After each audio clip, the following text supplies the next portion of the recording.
Pemirsa, terlapor kasus dugaan ujaran kebencian Edy Mulyadi mangkir dari panggilan pemeriksaan polisi. Bareskrim Polri melayangkan panggilan kedua terhadap Edy. Edy Mulyadi batal menghadiri pemeriksaan sebagai saksi di Bareskrim Polri hari ini. Menurut kuasa hukum Edy, pihaknya keberatan terhadap proses pemanggilan yang dilakukan Mabes Polri.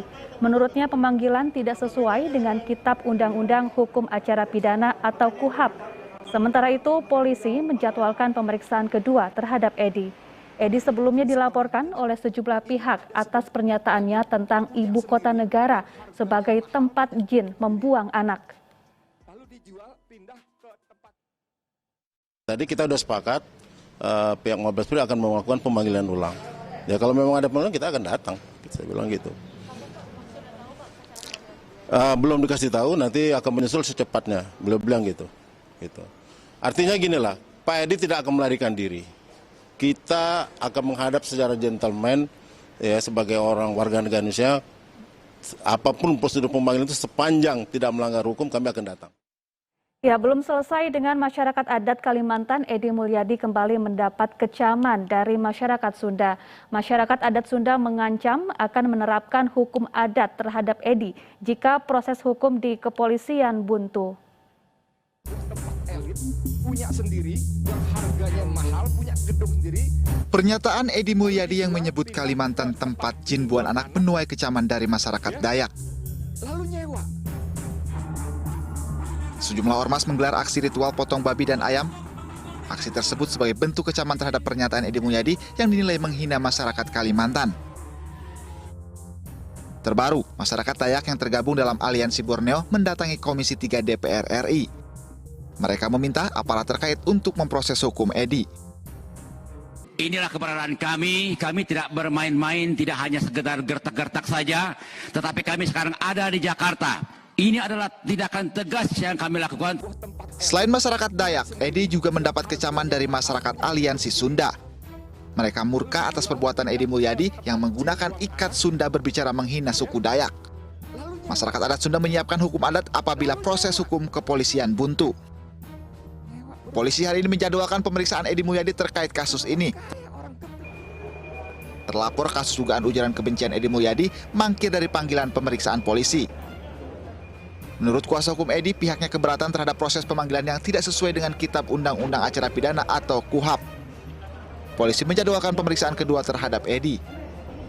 Tim Liputan iNews melaporkan. Ya, selengkapnya sudah bergabung bersama kami Ari Mulya Subagja dari Majelis Adat Sunda. Selamat sore Pak Ari Mulya.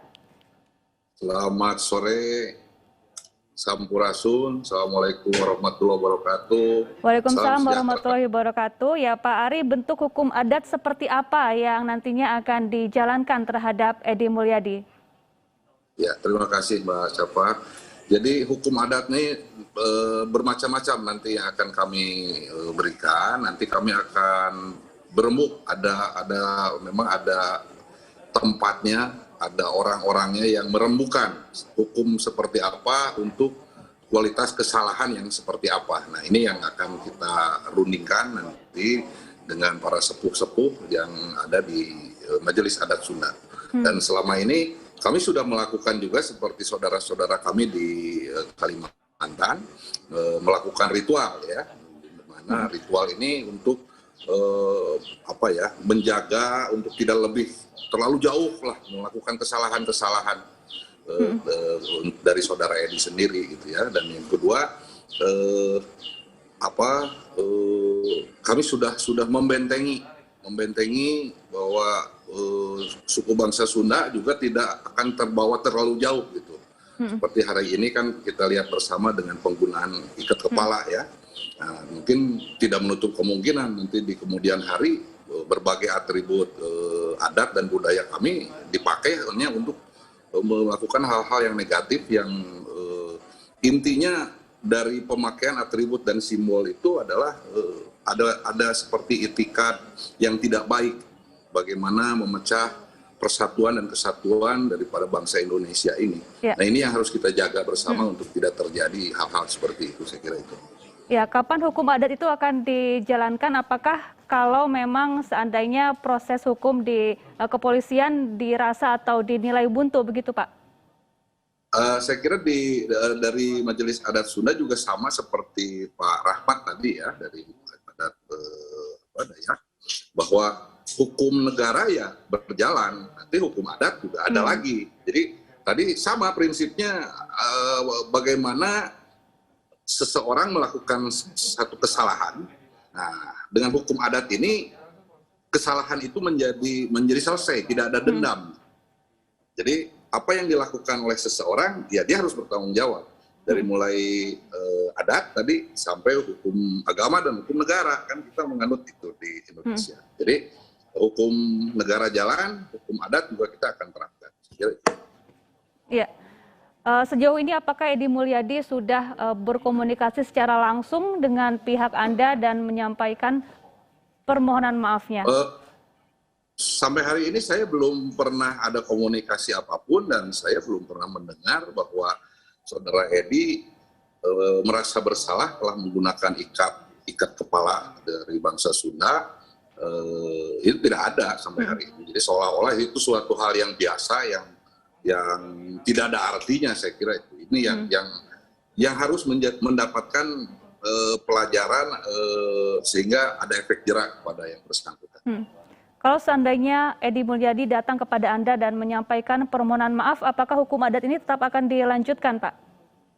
Ya, saya kira tadi yang saya sebutkan bahwa sama saya kira dengan masyarakat di Kalimantan juga sama, adat-adat ini juga permohonan maaf diterima. Kalau belum juga dia minta maaf, saya kira sudah diterima. Tapi permasalahannya harus selesai gitu. Tidak boleh maaf yang terpaksa, tidak boleh maaf yang disuruh dulu baru melakukan, tapi atas dasar kesadaran dirinya.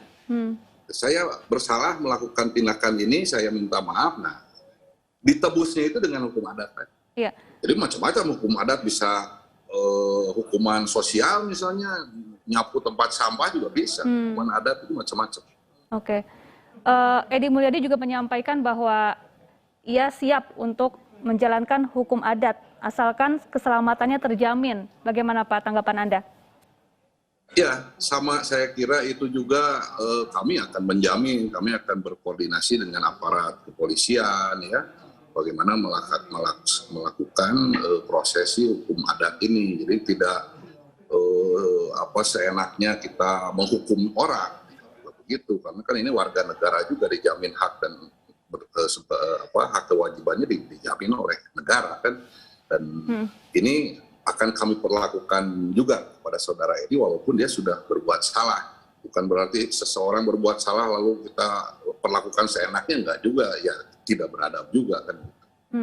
Ya, dengan hukum pidana yang saat ini berlangsung di kepolisian dan jika seandainya nanti Edi Mulyadi terbukti bersalah kemudian menjalani hukuman, apakah ini dirasa kurang begitu sehingga tetap harus menjalankan hukum adat bagi Edi Mulyadi, Pak?